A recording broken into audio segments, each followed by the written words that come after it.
Fantástico.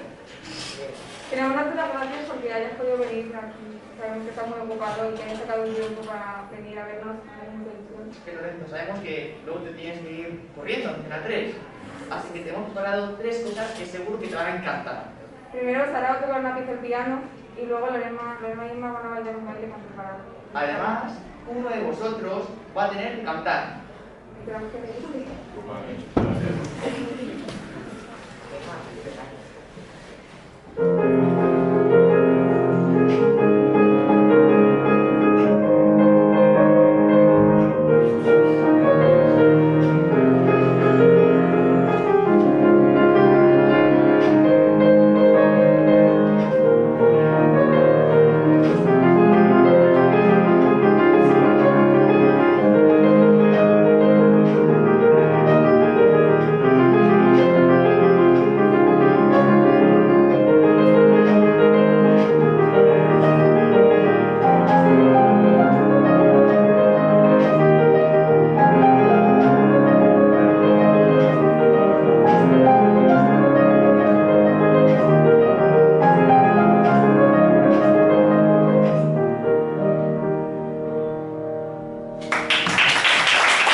Así que por favor, levantaos porque las 2 siguientes partes las vamos a hacer fuera.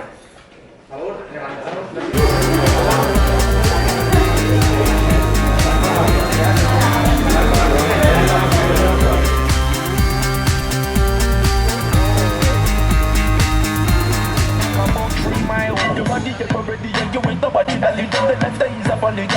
Your style, no. Girl, your body fresh and so clean, and nobody can talk, so you spoil, no. Rock out and wine, you mama shop me mine. Cheese and pie. Yeah. Me girl, when you go over, you a cause be a trouble. And you know it on the double. Yeah. And me say bubble up your waist like soup in a bar. In your body so hot like a sauna in a dance. You know regular, you know fever gorilla. Wine and spin like a propeller.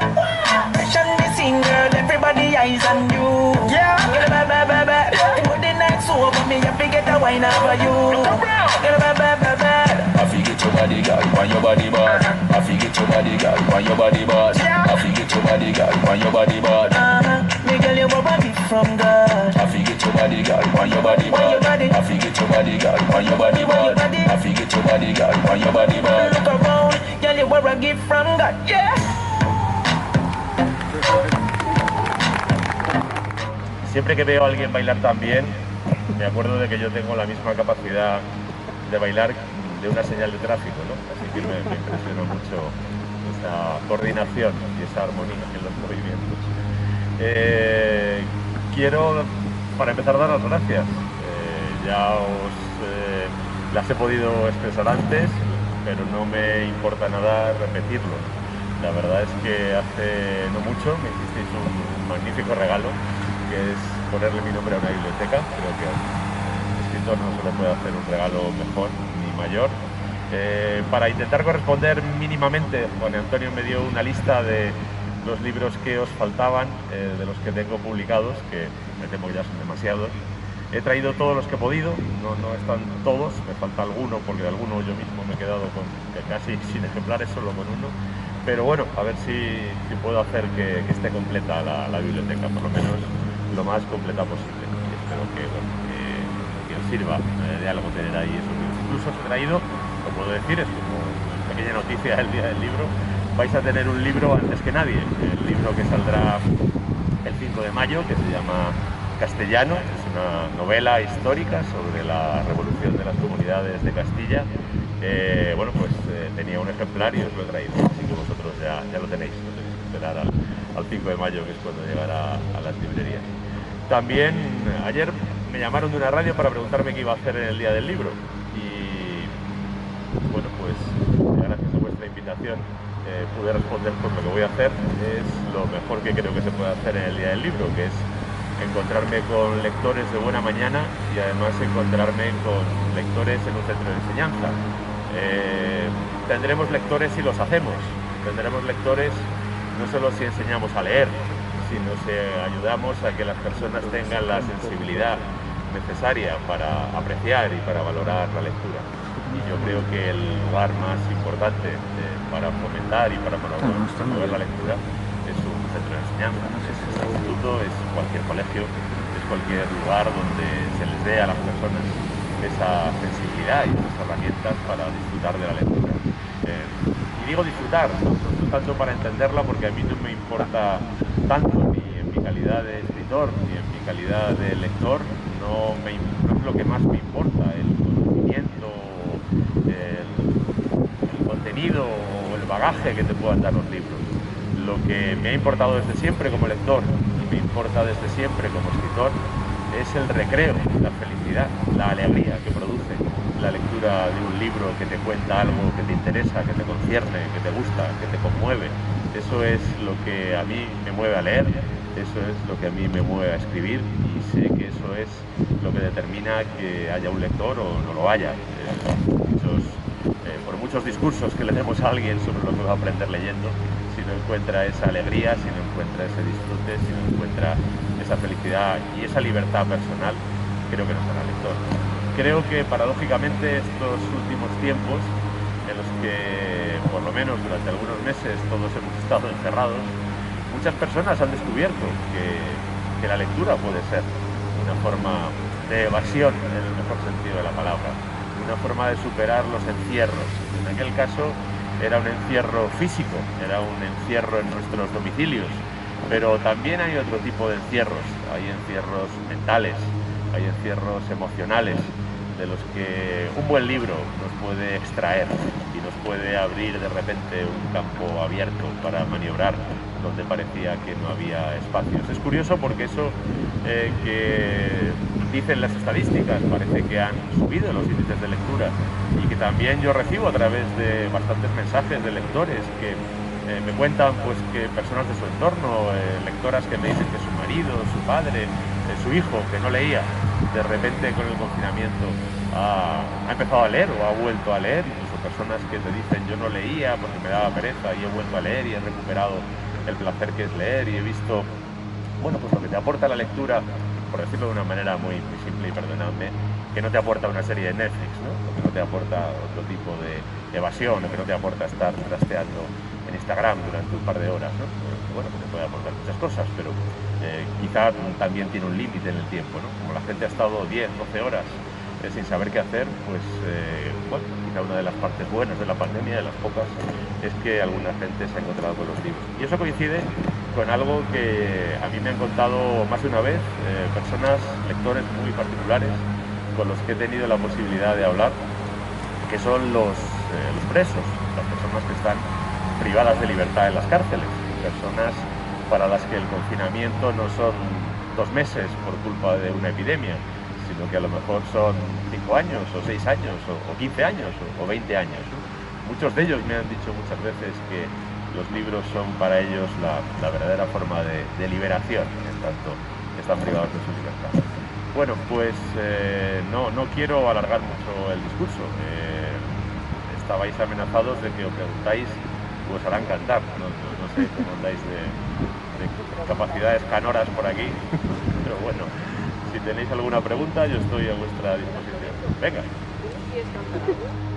Yo canto un poco mejor que bailo, pero muy poco mejor, así que creo que como el día está delicado, me voy a abstener de precipitar un fenómeno meteorológico adverso para esta actividad.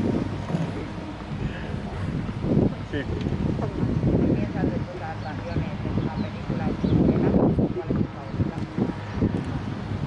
Pues mira, ahora ya son varias. Me han adaptado 3 libros al cine y otros 2 a películas de televisión. Y la verdad es que, bueno, yo no estoy descontento, tampoco estoy eufórico, ¿no? Yo creo que ninguna de las obras, las películas, sea una obra maestra del cine, pero tampoco son las peores películas de la historia, ¿no? Y ni siquiera las peores películas del cine español. Creo que lo que toca a las películas de cine, pues tanto Manuel Martín Cuenca como Patricia Ferreira o Andrés Copel, bueno, son buenos profesionales, son buenos lectores, ¿eh? Yo creo que para adaptar una novela al cine o a cualquier formato audiovisual, es muy importante que el director, que el realizador, que al final es el que cuenta la película, sea lector. Eso, bueno, hay una anécdota conocida de Billy Wilder, que es un gran director y guionista norteamericano. Un día le preguntaron, era muy bromista, ¿no? Y era bastante malvado también. Y un día le preguntaron si era importante que los directores de cine supieran escribir. Como él era guionista y director, él escribía sus películas y las dirigía, le preguntaron si era importante que los directores de cine escribieran, fueran escritores. Y él respondió que, hombre, que no era indispensable, pero que ayudaba mucho que supiera leer, ¿no? Bueno, pues ayuda mucho realmente que un director de cine sepa leer y que lo haga. Y en este caso yo creo que los tres buscaron el espíritu del libro y en mayor o menor medida lo encontraron. Luego el cine español se rueda con pocos medios, poco dinero, muy deprisa. Lo peor es que se rueda muy deprisa. Una película española media se hace en 5 o 6 semanas. Para que os hagáis una idea, Stanley Kubrick era muy bueno, era un director muy bueno, no cabe duda de que era un director muy bueno. Pero Stanley Kubrick se llegó a pasar 2 meses rodando una secuencia de 5 minutos. Es decir, gastó en hacer esa secuencia un tiempo con el que en España se hace una película. Cuando tú le dedicas tanto tiempo a algo, el resultado mejora. Cuando tienes que ir deprisa. Yo recuerdo una de las películas en la que estuve más implicado, que fue La flaqueza del bolchevique. Esto voy a dejar. Y me voy a poner en medio. Y en esa película, que estaba rodada en otoño, había un calendario muy corto y estaban permanentemente preocupados con la lluvia, con el viento y casi a los actores les costaba concentrarse, ¿no? Con lo que esa película, que a mí me parece que quizá es la que más se acerca a lo que yo quise contar en el libro, me parece que tiene doble mérito, no solo por ser buena, sino por ser buena habiéndose hecho de una manera tan precaria en cierto sentido. Sí. Tienes varias novelas sobre jóvenes adolescentes, en las novelas de Bevilacqua y Chamorro hablas a los jóvenes. ¿Tú qué ves en ellos? En los jóvenes, en plan, no sé si me explico bien. ¿Qué veo? Sí, ¿qué sientes? Como veo que te gustan los... Sí, bueno, veo al joven que yo fui. Yo he sido joven también, hace ya un tiempo, pero no tanto como para que no me acuerde nada, ¿no? Y recuerdo que hay un momento en la vida que es en el que estáis vosotros, además, ¿no? Que es un momento en el que realmente empiezas a ser quien eres. Y ese momento a mí me parece muy interesante. Me parece muy interesante porque está lleno de dudas, a veces está lleno de desconcierto incluso, pero yo creo que también es un momento en el que uno ve claras ciertas cosas y si uno no las ve en ese momento, quizás es difícil que las vea luego. Yo cuando pienso en un adolescente o cuando pienso en la adolescencia, pienso en mi adolescencia y pienso en lo que recuerdo de mí, y lo recuerdo bastante bien, y además ya escribía, con lo que hasta tengo papeles para comprobar lo que pasaba por mi cabeza. Lo que recuerdo de mí es que en ese momento puse mucho esfuerzo de voluntad, mucha energía en tratar de averiguar quién era yo y quién quería ser. Y realmente creo que ese esfuerzo dio fruto, o sea, que realmente averigüé quién era yo. Y decidí algo que funcionó.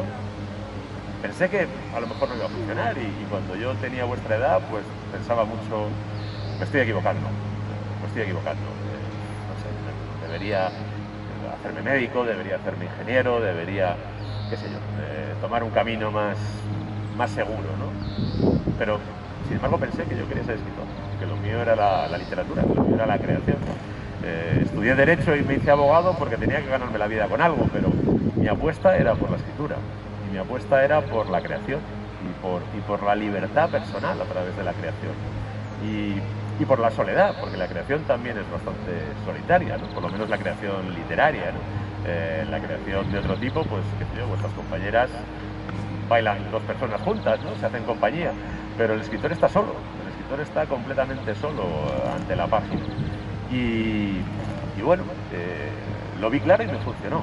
Así que a mí me parece un momento muy interesante para narrarlo. Es lo que intento contar en mis novelas en las que aparecen adolescentes, cómo se encuentran o cómo no se encuentran.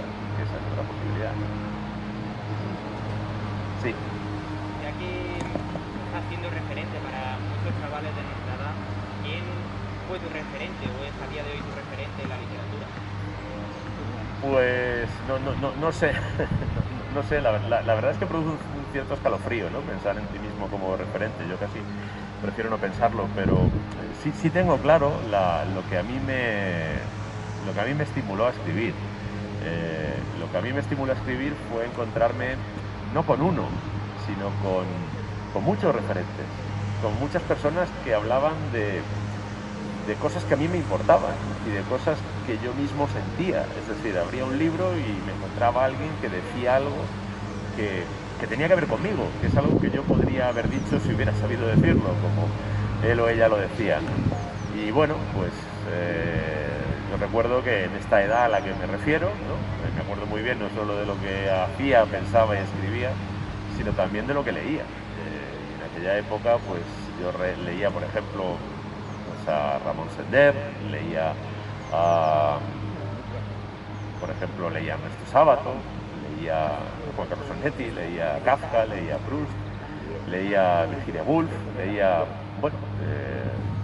Rosa Chacel, bueno, pues leía una serie de personas que contaban, sobre todo a mí lo que me impactaba de un libro, y eso lo sentí con todos estos autores, era cuando en algún momento de la lectura pensaba que yo dejaba de sentir que estaba leyendo un libro y tenía la sensación de que me estaba hablando una persona, de que estaba oyendo en mi cabeza la voz de una persona y que la voz de esa persona me era próxima y hablaba de sensaciones que yo mismo tenía o intuía, a veces borrosamente, y que esa persona me las aclaraba.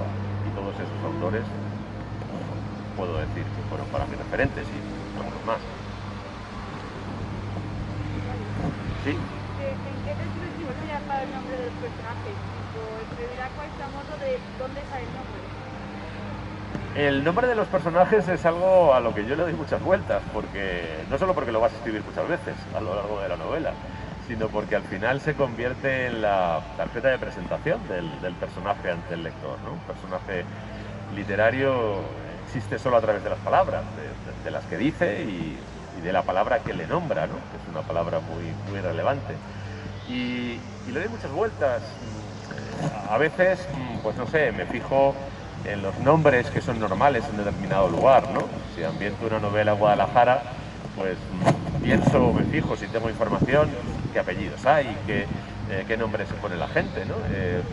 Esto suele funcionar. En España hay una costumbre bastante arraigada y bastante extendida, aunque han ido cambiando las cosas, de ponerles, por ejemplo, a las niñas el nombre de la Virgen del lugar o a los chicos el nombre del patrón, ¿no? Eso todavía sigue funcionando, incluso en gente de vuestra generación, ¿no?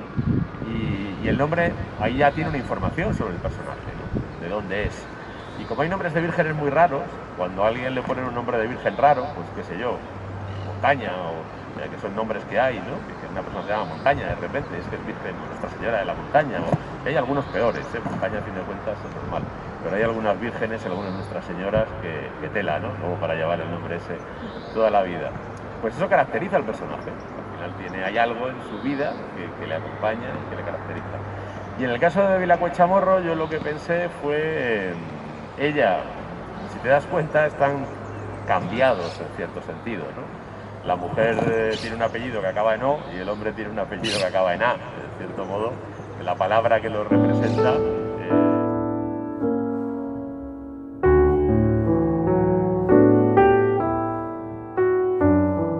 dos crisis económicas fuertes, ¿no? Que generan mucha desigualdad, además, porque hay personas que están muy bien cubiertas.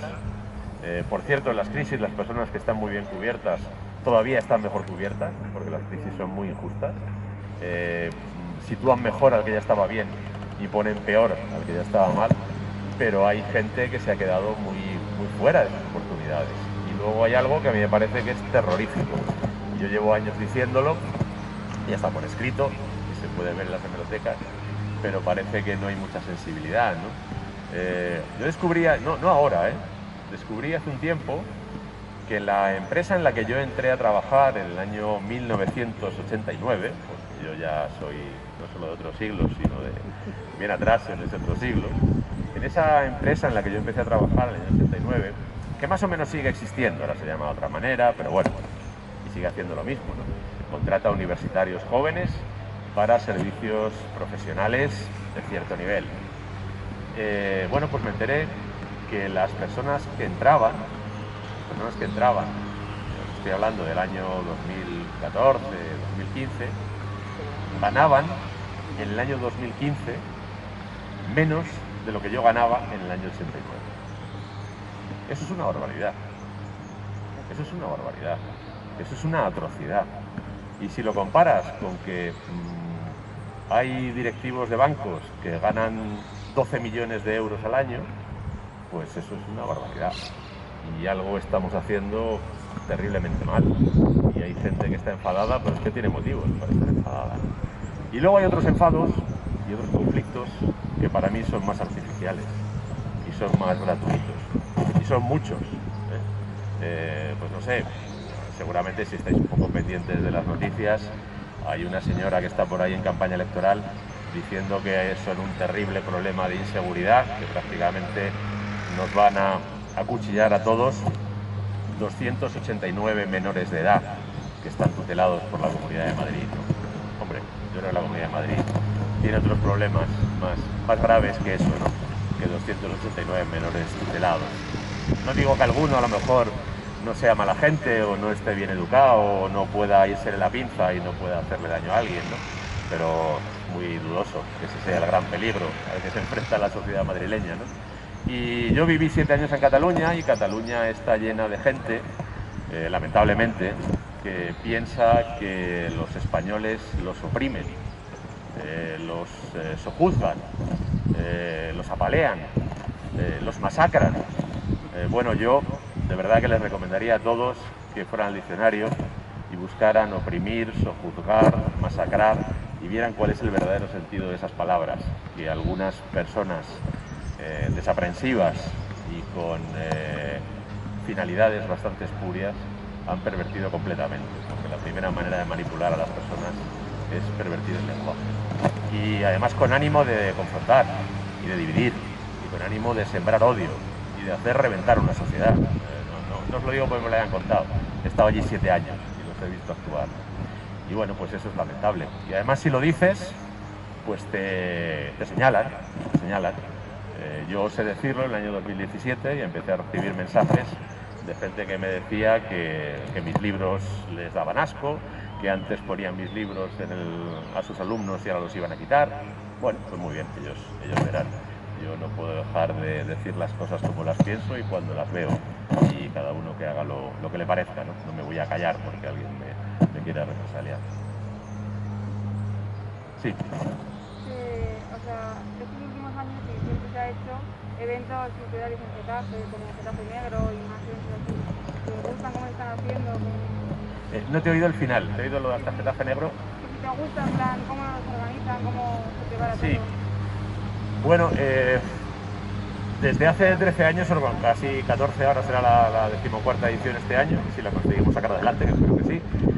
Organizamos un festival de novela negra en Getafe. En realidad es un festival de literatura, traemos autores de novela negra, pero también hemos traído autores que trabajan en otros géneros. Y para mí es una forma de construir una ciudad.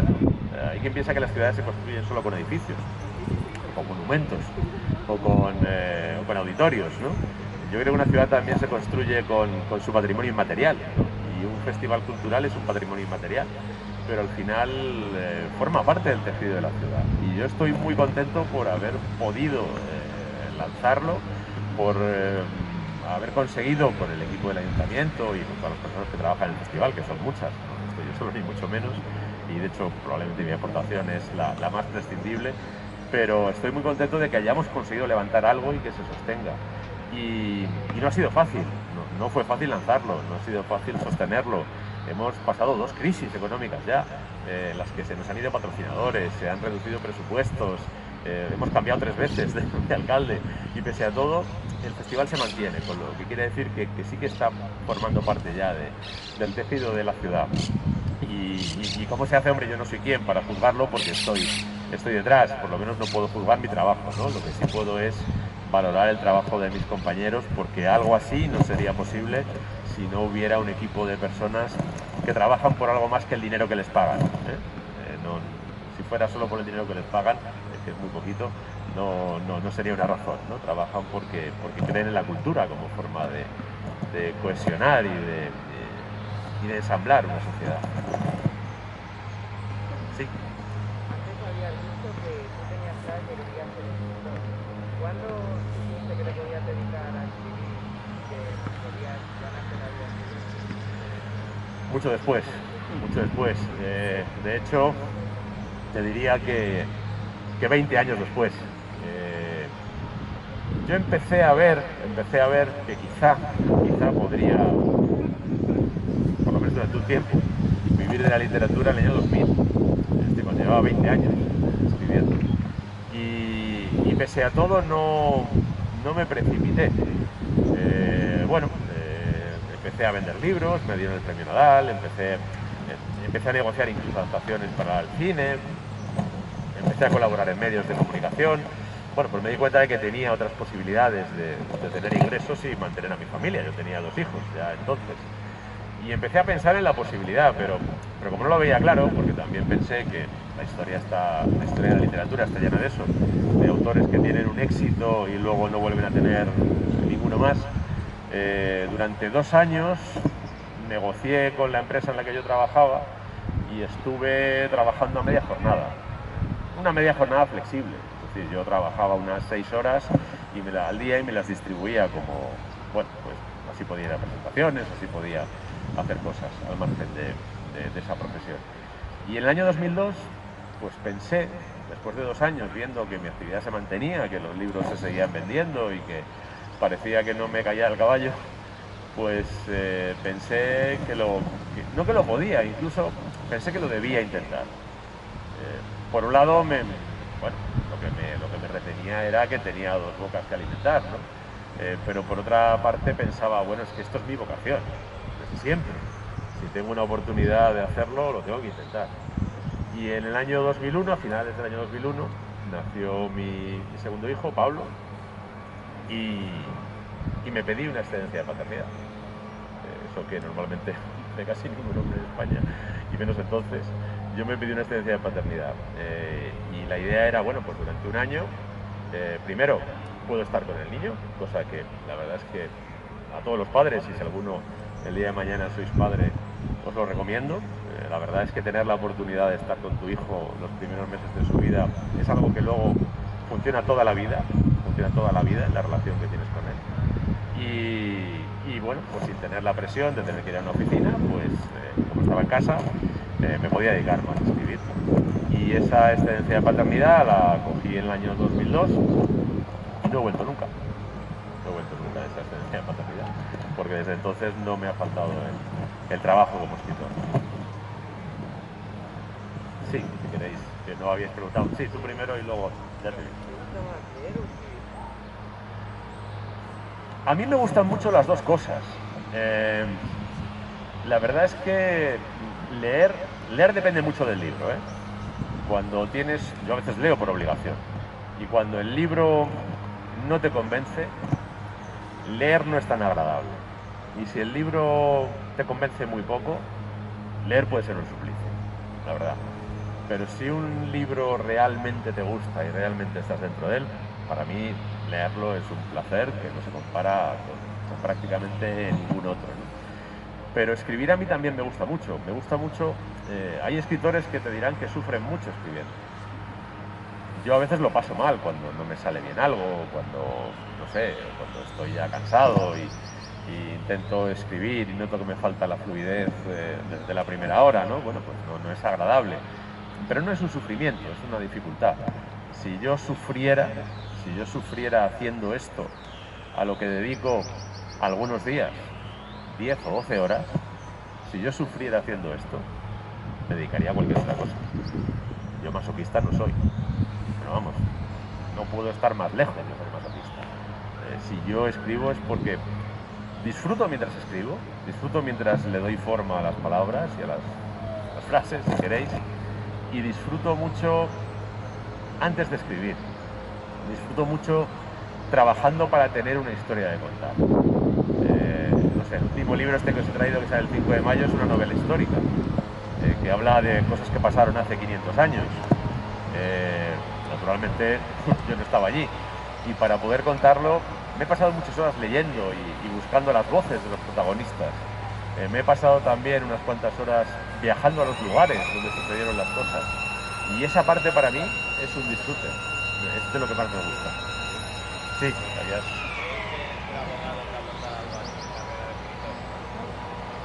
Cualquier cosa que seas en la vida te aportará en todos los demás órdenes de tu vida, y sobre todo un oficio que desempeñes en relación con las personas. La abogacía es un oficio interesante porque tiene que ver con los problemas de las personas, te lleva a conocer a muchas personas.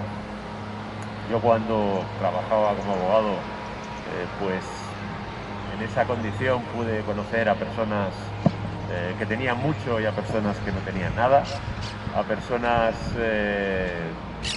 que tenían una historia muy oscura y a personas que tenían una historia más luminosa. Casi siempre los conoces cuando tienen problemas. Cuando tienen problemas las personas suelen ser bastante transparentes en algunos aspectos, y eso te enseña mucho sobre los demás. Y luego, lo que yo he descubierto es que ser abogado en España es muy útil conocer las leyes, incluso para la escritura. Yo cuando escribo un artículo, por ejemplo, ¿no? Yo primero lo escribo, luego lo corrijo varias veces, buscando que esté bien desde el punto de vista literario, ¿no? Y cuando ya creo que eso está bien, me lo vuelvo a leer otra vez como abogado. No vaya a ser que alguien me demande por lo que estoy escribiendo. Y no es una hipótesis. Me han demandado 2 veces, y una vez me pedían 300.000 euros y la otra 200.000. Y afortunadamente, pues bueno, mi sensibilidad de haber sido abogado 12 años me permitió hacer las cosas de manera que los 2 que me demandaron perdieron el pleito y lo gané yo, ¿no? Pero si hubiera sido al revés, habría sido muy desagradable para mí. Vamos a tener que dejarlo aquí. Muchas gracias, Lorenzo, por todo. Gracias a vosotros siempre, de verdad. No, nada, esta es de las cosas que merece la pena hacer. Para esto hay que sacar tiempo siempre. Muchas gracias a todos. Gracias, chicos.